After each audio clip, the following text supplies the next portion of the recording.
वर्ग के समापन में प्रगट कार्यक्रम में वैसे देखा जाए तो इस कार्यक्रम का पूरा संदेश आपके सामने आ चुका है। जो अमृत वचन आपने सुना, जो गीत आपने सुना, महास्वामी जी का जो आशीर्वचन हमको मिला है और स्वयंसेवकों ने जिस प्रकार की कृति यहां करके दिखाई है, इसको जरा देखते हैं और उसको सोचते हैं तो हमको ध्यान में आता है ये काम क्यों चलता है, इसकी क्या आवश्यकता है।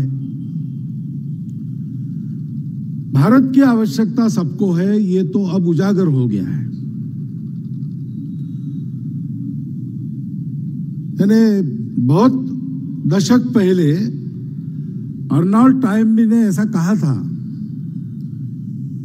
कि इस सहस्त्र का प्रारंभ यूरोप के दिग्विजय से हुआ होगा तो भी इसका अंत भारत की दृष्टि में से होना चाहिए, नहीं तो मानव जाति का ही अंत हो जाएगा। तब तो भारत को इस युग में अंत में मार्गदर्शन करके दुनिया को चलाना चाहिए। ऐसा सुन के हम लोगों को हंसी आती थी अपने देश को देखकर कि ये हम है कहाँ और बात कहाँ हो रही है, बात कौन सी हो रही है। लेकिन अब ऐसा नहीं है। अब वो बातें दुनिया की चर्चा में है और भारतीयों का आत्मविश्वास ऐसा हुआ है कि हाँ, ये हो सकता है, ये होना चाहिए। G20 जैसे और एक समूह का अध्यक्ष पद भारत की ओर आना कोई सामान्य बात नहीं है। स्वतंत्रता के बाद भारत में जितना सारा पुरुषार्थ हुआ, उसके सुफल के रूप में ये सारे लक्षण हमारे सामने है। लेकिन हम जानते हैं अभी बहुत दूर जाना बाकी है। ये प्रारंभ है और जाना बाकी है तो कौन जाएंगे? पूरे समाज को जाना पड़ेगा, क्योंकि ये जो भारत का विश्वगुरु बनना है वो किसी विशिष्ट संस्था के द्वारा, तंत्र के द्वारा ऐसे नहीं होगा। भारत को विश्वगुरु क्यों बनना है? स्वामी जी ने बताया, स्वम स्वम चरित्रं शिक्षेरन पृथिव्याम सर्वमानवा। आज की स्थिति ऐसी है कि जीवन जीने के अनेक प्रयोग, मनुष्य का जीवन सुखी हो, पूरे समाज मानवता का जीवन सुखी हो, सृष्टि भी सुखी रहे, सबको सुख मिले, कोई दुखी न रहे। इस उद्देश्य से दुनिया में अनेक प्रयोग गत 2000 वर्षों में हुए,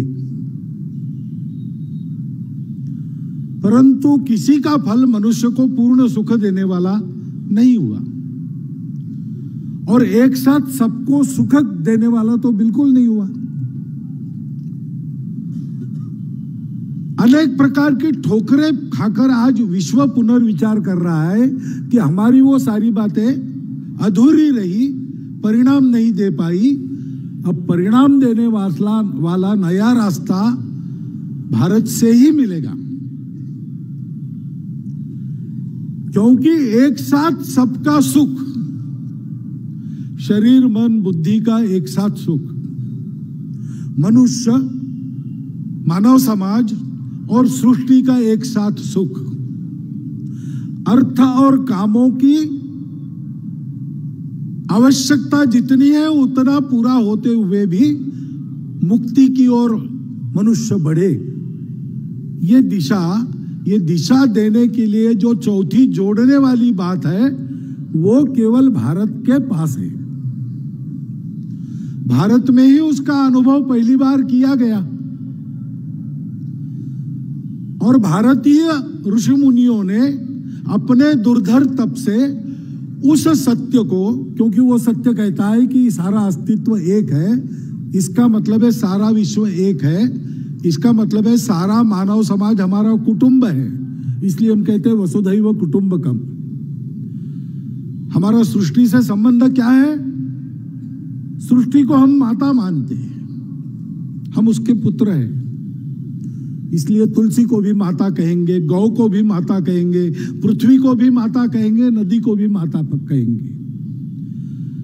वो हमारी पालन करती है, इसलिए कृतज्ञता का भाव प्रकट होता है, वो मां है। सारा विश्व क्या है? अपना कुटुंब है। अगर ऐसा है तो हमको जो जोड़ने वाली बात मिली, जो सबका सुख एक साथ प्रदान करती है, वो सारे विश्व को देनी चाहिए। उसके लिए एक समर्थ राष्ट्र की उत्पत्ति उन्होंने की, बहुत परिश्रम किया। कितने लोगों को शिक्षित करना पड़ा होगा ऐसा एक पूरा राष्ट्र जगाने के लिए। वर्णन आता है वेदों में, भद्रमिच्छन्त ऋषयः स्वर्विधा तपो दीक्षाम उपसेदुरग्रे ततो राष्ट्रम बलम ओजश्च जातम। विश्व कल्याण की कामना करने वाले ऋषियों ने दुर्धर तप के द्वारा जो किया, उसमें से अपने राष्ट्र की बल की ओज की उत्पत्ति हुई। और इसलिए इस राष्ट्र को हिंदू कहा जाता है।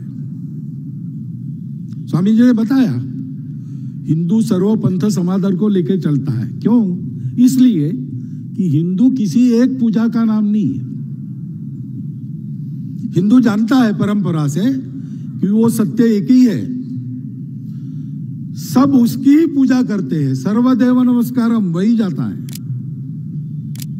जो जिस भाव से मेरी प्रार्थना करता है मैं उसको प्राप्त होता हूं, उसी भाव से। वो सत्य जानने के लिए हर एक व्यक्ति अपने बुद्धि से प्रयास करता है, वो बुद्धि के परे है।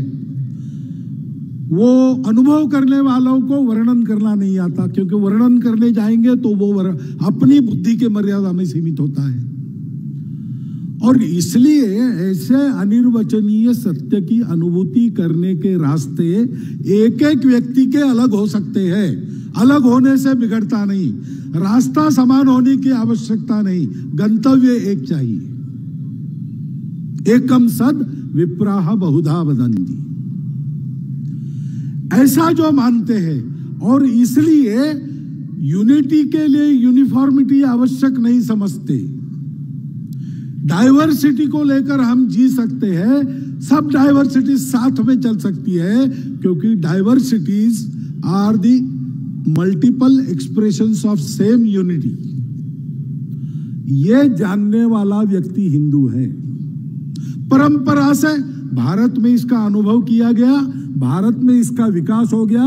भारतीय पंथ संप्रदायों के लोगों में, भारतीय प्रांतों के लोगों में, भारत में जितने विभिन्न प्रकार मनुष्यों के माने जाते, उन सब प्रकार के लोगों ने अपना अलग अलग वैशिष्ट्य, उसका तो रक्षण किया, उसका सम्मान किया, सबके वैशिष्ट्यों का सम्मान किया।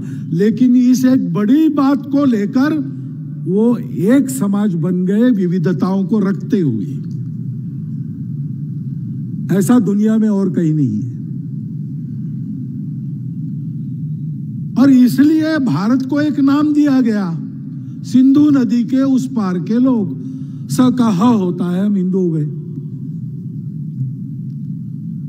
हिंदू परंपरा से भारत का रहवासी और भारत का उत्तरदायी है। और हिंदू कौन है, इसका असली उत्तर यह है कि जो भारत को अपना मानता है, भारत की भक्ति जिसके मन में है, जो इस प्रकार एकत्व का परिचय देने वाली, सबको साथ लेकर चलना सिखाने वाली सद्भावी संस्कृति है, ऐसा चलने के लिए संयम सिखाती है, कृतज्ञता सिखाती है, उस संस्कृति के संस्कारों के अंदर चलने का प्रयास करने वाला। और ऐसी इस संस्कृति को संवर्धित, सुरक्षित करने के लिए जिन पूर्वजों ने त्याग बलिदान किया, खून बहाया, पसीना बहाया, बलिदान दिया, उनका गौरव मन में रखकर उनके आदर्शों का अनुसरण जो करता है वो हिंदू है, चाहे वो भाषा कोई बोले, चाहे वो किसी की पूजा करे या न भी करे, चाहे वो कपड़ा किसी प्रकार पहने, खान पान रीति रिवाज कुछ भी रखे, चाहे वो किसी घर में किसी जाति में जन्मा हो, किसी प्रांत का रहने वाला हो, हिंदू इन सब की वैशिष्ट्य को कायम रखते हुए, सुरक्षित रखते हुए, इन सब को अपने आप में समाकर एक समाज बनाता है, वो हिंदू है। और वो उत्तरदायी है भारत के लिए। इसलिए ऐसे हिंदू समाज का संगठन करना, वो समाज जब बलशील युक्त होकर, गीत में कहा गया शील, शक्ति और प्रेम 3 शब्द है। शक्ति का महत्व है दुनिया में, दुर्बलों को कोई नहीं पूछता, अच्छी बात भी दुर्बल लोगों की है, कोई सुनता नहीं, और दुनिया के दुष्ट दुर्बल लोगों के ही पीछे पड़ते, क्योंकि सबलों के पीछे पड़ेंगे तो मार खाएंगे। तो जो अशक्त है उसको सब दबाते, किसका बलि देते हैं, जहां बलि होता है वहां।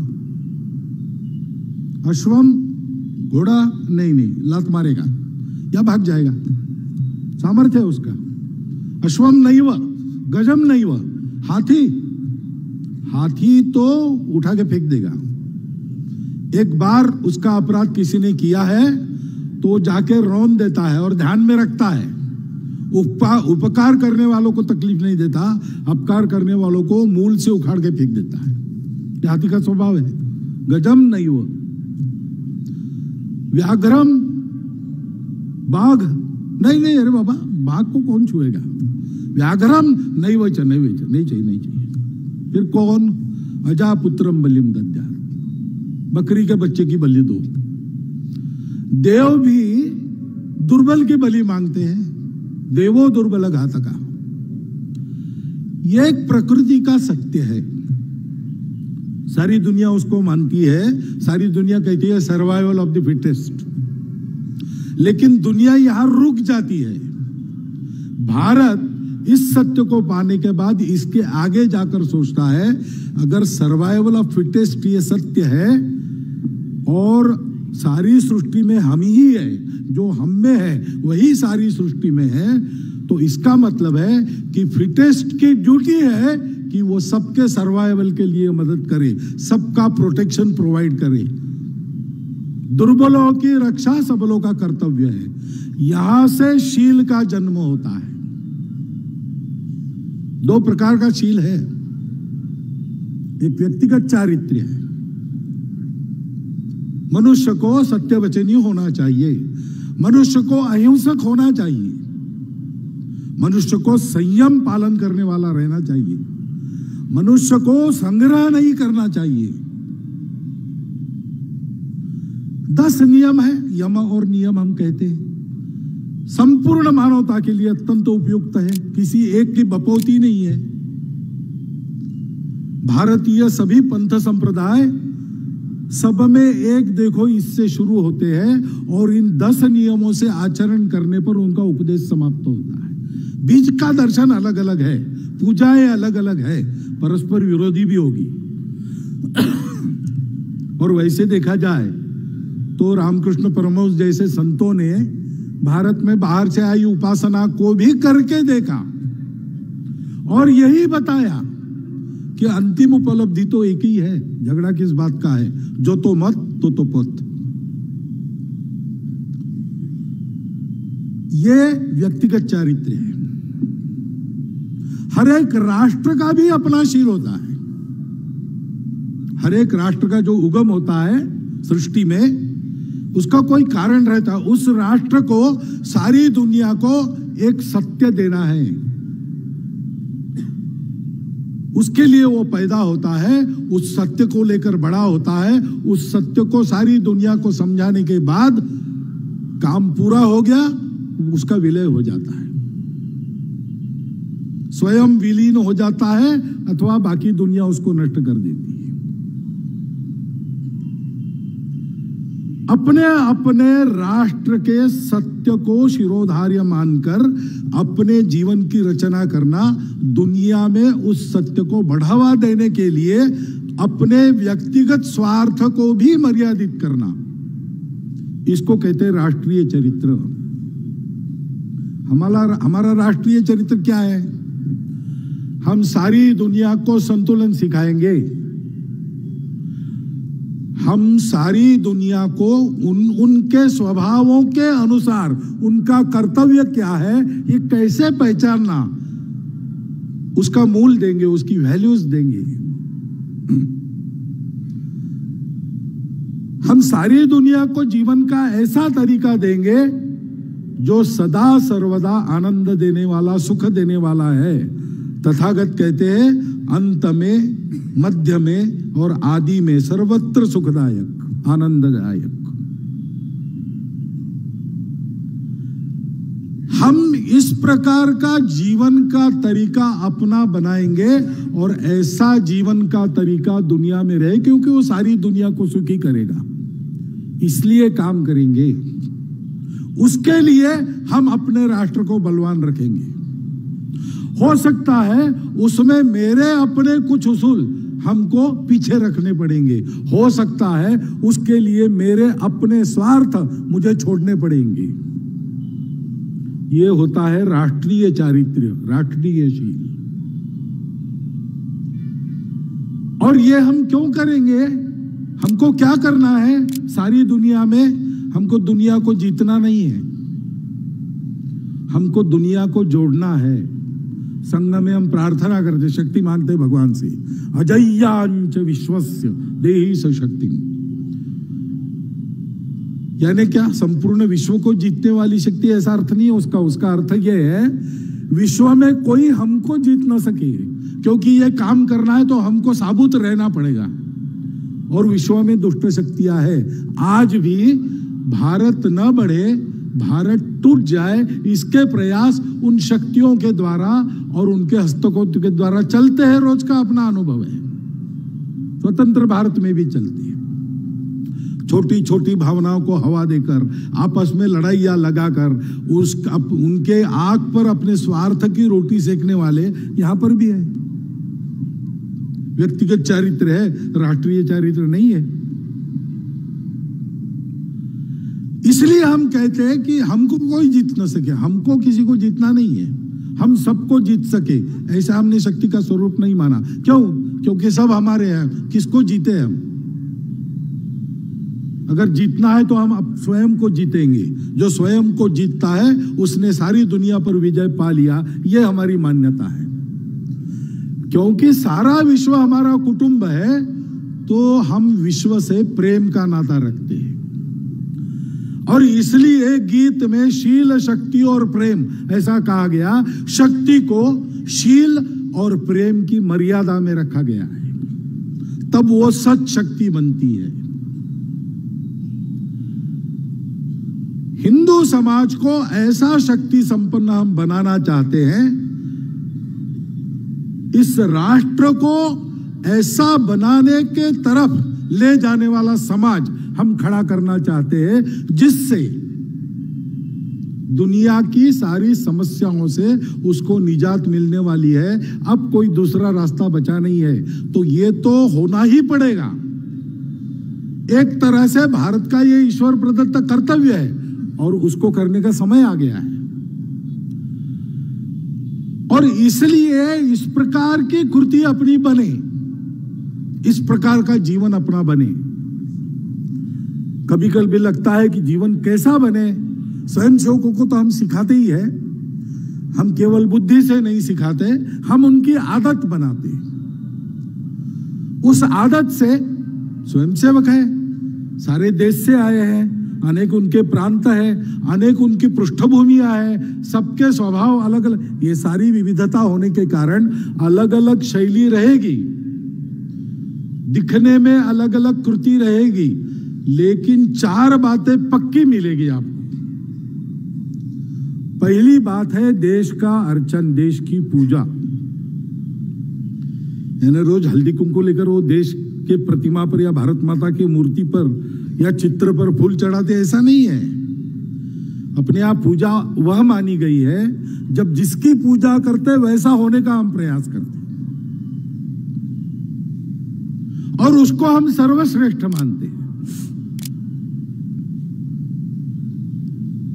हम भारत माता के वैभव के लिए काम करते, भारत माता की जय के लिए काम करते, तो हम भारत माता की पूजा करते। इसका मतलब हम भारत को जानकर भारत जैसा बनने का प्रयास करते हैं।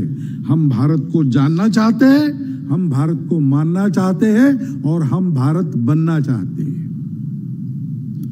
हम सबको ऐसा बनने की आवश्यकता है। ये जो संघ का काम है वो संघ का काम थोड़ी है, हम सबका काम है। सब ऐसा करे इसलिए संघ नाम लेके कुछ लोगों को करना पड़ रहा है।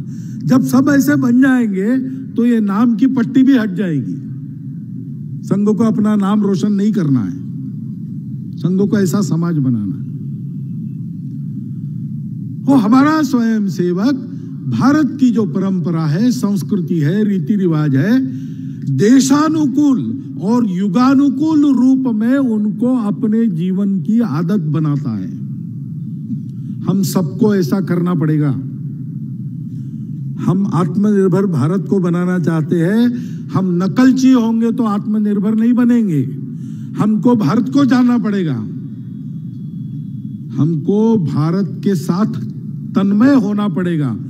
और आज के युग में आज अपने देश के लिए जितना प्रासंगिक है वो लेके, जो अप्रासंगिक है उसको छोड़ के, सारी दुनिया से जो ज्ञान आता है उसमें अगर कुछ लेने लायक है तो वो स्वीकार करके भारत के मूल तत्वों के आधार पर युगानुकूल भारत का नया रूप खड़ा करना पड़ेगा। इसके लिए स्वयंसेवक अभ्यास करते हैं, समाज को भी करना पड़ेगा। और दूसरी बात है कि अपने आराध्य को सर्वश्रेष्ठ मानना है। जातियां भारत में है, जातियों का गौरव भी लोगों में रहता है। ऐसा गौरव रहना कोई पाप नहीं है। अपनी अपनी भाषा का अभिमान होना चाहिए। सभी भारतीय भाषाएं हमारी मातृभाषाएं हैं, हमारे लोगों की मातृभाषाएं हैं, वो हमारी राष्ट्रीय भाषा है। अपनी अपनी मातृभाषा का अच्छा ज्ञान होना चाहिए और आपस में व्यवहार किसी एक भाषा में करना चाहिए, भारतीय भाषा में करना चाहिए। अनेक प्रांत है लेकिन ये सारे प्रांत भारत के प्रांत है, भारत के प्रांत है।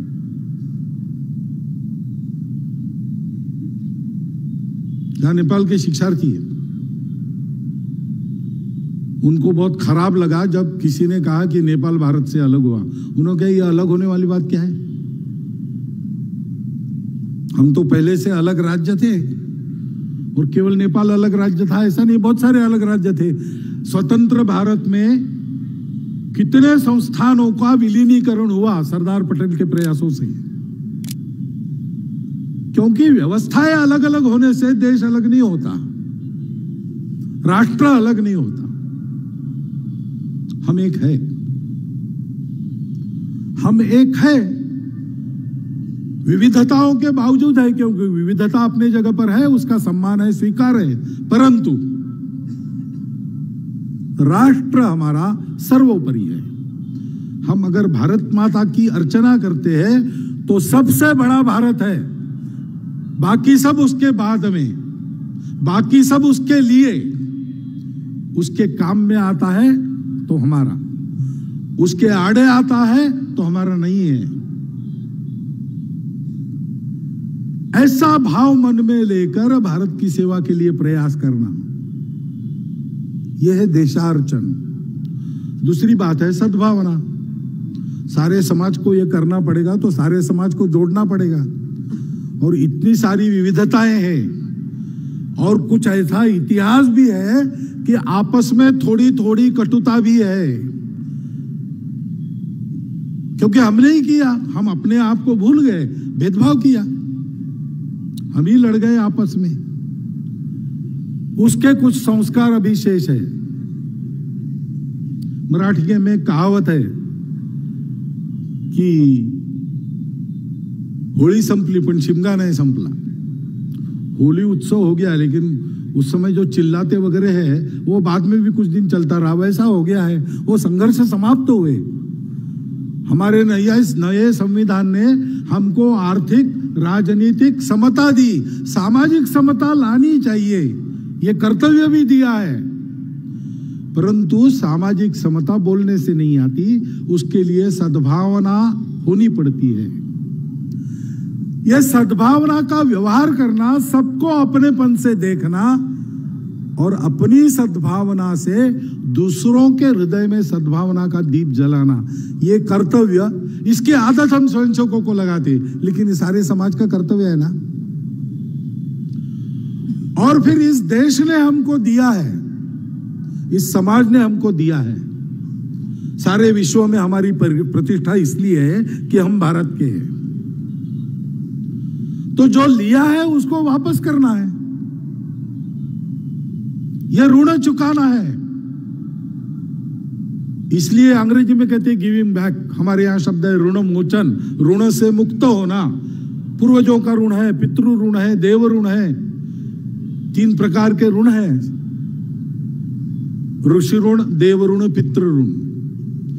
एक राष्ट्र ऋण के अंदर इन सब का समावेश होता है।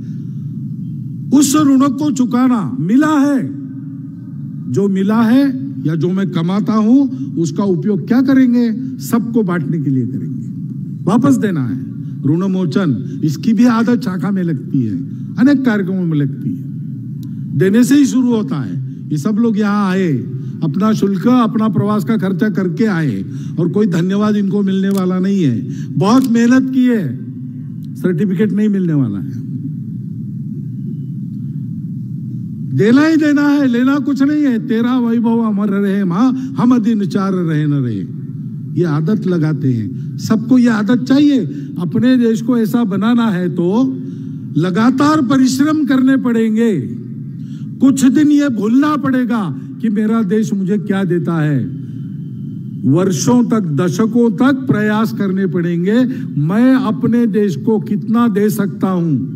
तन समर्पित, मन समर्पित और यह जीवन समर्पित, चाहता हूं देश की धरती तुझे कुछ और भी दूं। इस वृत्ति से जीवन जीना पड़ेगा,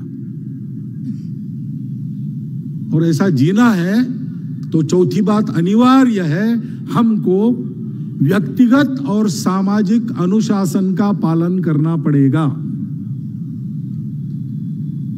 बहुत महत्वपूर्ण बात है। भगिनी निवेदिता ने कहा कि स्वतंत्र देश में नागरिक अनुशासन का पालन ही देशभक्ति का नित्य प्रकटीकरण है। डॉक्टर बाबा साहब अंबेडकर साहब ने संविधान प्रदान करते समय जो 2 भाषण किए, उसमें यह कहा है कि अब हम स्वतंत्र हो गए। ब्रिटिशों को यहां से खदेड़ने के लिए आंदोलन करते समय हमने जो तरीके अपनाए वो अब नहीं चलेंगे। ये अब अपना देश है, अपना राज्य है, ये समझ के हमको चलना पड़ेगा। उन्होंने कहा, मैं तो सत्याग्रह को भी ठीक नहीं मानता हूं। तुम्हारा एक संविधान है, उसकी मर्यादाएं हैं, उसके तहत कुछ कानून बने हैं। कुछ गड़बड़ गलत है तो बदलने की सुविधा भी उसी ने दी है। हमको उस संविधान का, कानून का पालन करना चाहिए, और कानून संविधान जो भी हो, हमको अपने सामाजिक दायित्वों का पालन करना चाहिए। अकेले नहीं रहना है, हम सबको रहना है, साथ में रहना है। उस समय कैसा भाव चाहिए?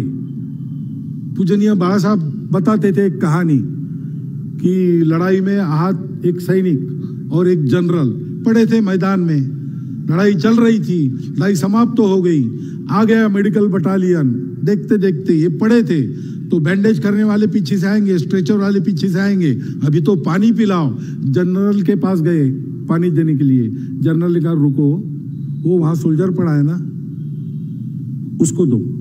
उसने कहा, सर आप ऑफिसर, उन्हें ऑफिसर नहीं, दाई नीड इज ग्रेटर, तुम्हारी आवश्यकता ज्यादा है। इस स्पिरिट से हमको एक दूसरे को देखना पड़ेगा, अपने देश को देखना पड़ेगा। संघ के सारे कार्यक्रमों के द्वारा यही बातें आदत में डाली जाती है क्योंकि संपूर्ण समाज इस आदत से काम करेगा, इस प्रकार से इन 4 बातों पर रहकर काम करेगा तो देश का उत्कर्ष होगा। देश का उत्कर्ष केवल टैलेंट के आधार पर नहीं होता, केवल टेक्नोलॉजी के आधार पर नहीं होता। यह सब आवश्यक है, परंतु सबसे ज्यादा आवश्यक है समाज सोचे कि मेरे देश को मैं बड़ा करके रहूंगा और ऐसा करने के लिए मैं इन 4 बातों का पालन करके चलूंगा। क्योंकि देश क्या है, केवल जमीन थोड़ी है। भारत देश की भक्ति यानी भारत भूमि, भारत की जनसंपदा, भारत की जल संपदा, भारत की जैव संपदा, ये सारी कुछ ये पूरा मिलके देश होता है। उस देश में उन्नति का काम करना है तो ये सब हमारे हैं। जन, जल, जमीन, जंगल, जानवर, वन संपदा भी, इन सबको ध्यान में लेकर उन्नति का विचार करना है तो अपने व्यवहार में कुछ परिवर्तन लाने पड़ेंगे। संघ का काम इसीलिए शुरू हुआ। स्वतंत्रता के लिए आंदोलन में डॉक्टर हेडगेवार बचपन से सहभागी थी, परंतु उस दौरान उनको ध्यान में आया स्वतंत्रता आंदोलन तरह तरह से चल रहा था, उसके धुरने से चर्चा हुई तो उनको ध्यान में आया। सबको लगता है कि ये काम तो हो जाएगा लेकिन फिर गुलाम नहीं बनेंगे, इसकी गारंटी क्या है? बार बार हुआ है सिकंदर के समय से। इस चक्र को अगर एक जगह रोक देना है तो समाज में कुछ परिवर्तन लाना पड़ेगा, समाज की गुणवत्ता बढ़ानी पड़ेगी, समाज की आदतें खराब हुई हो उनको बदलना पड़ेगा, सुधार करना पड़ेगा।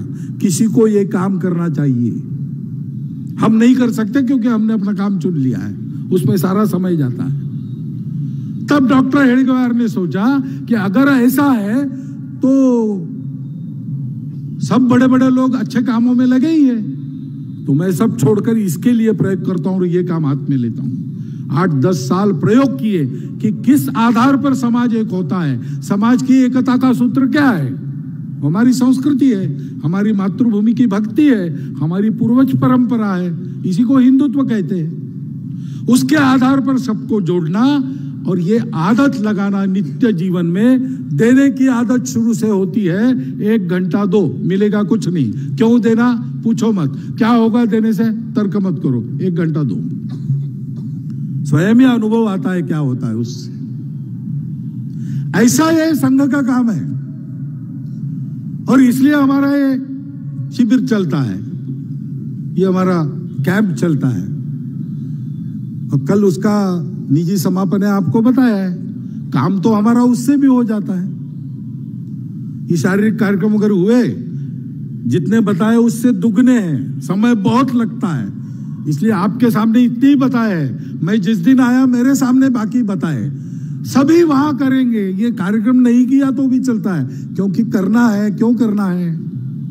करना इसलिए है कि संघ का काम संघ का अकेले का काम नहीं है। समाज अपना काम करे इसलिए संघ है।